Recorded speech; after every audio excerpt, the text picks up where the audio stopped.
Back to the phone lines, Brent in Alabama. Hi. Hank, enjoy your show. I just had a quick question I want to ask you about. Sure. 1 John chapter 5, verses 16 on down, about the sin that leads to death. I just want to get your interpretation about that. Yeah, 1 John chapter 5 you're talking about. Yes. This is one of those passages that is very, very significant to understand within its context.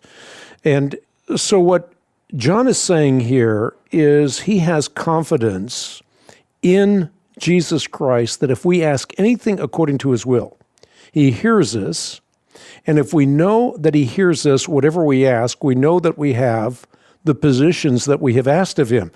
But if anyone sees his brother commit a sin which does not lead to death, he will ask, and he will give him life for those who commit sin not leading to death. There is a sin leading to death, and I do not say that he should pray about that. All unrighteousness is sin, and there's a sin not leading to death. But what is a sin that leads to death? In context, I think he's making a distinction between life and death. And I think in context here, the sin leading to death, therefore, is willful, continual disbelief in the grace of the Holy Spirit towards us, which is the sin that you had with respect to the teachers of the law and the Pharisees.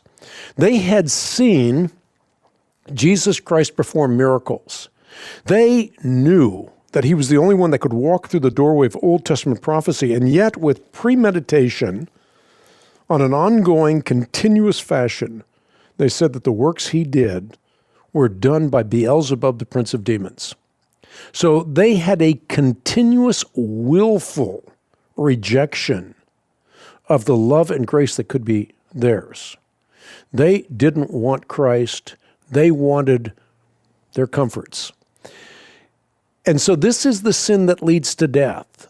And that sin is never completed until you take your last breath. Because as long as you are in the flesh, you can turn and fall upon the grace of God. You can respond to the wooing of the Holy Spirit. But we should never take that for granted, because there is that hardness of heart that sets in. And for many, they think, when I get older, when I get closer to that time where I see my own mortality up close and personal, then I'm going to commit myself. No, the fact of the matter is, what happens when you reject, your heart becomes hardened. All right. Thanks, Hank. Appreciate it. You got it.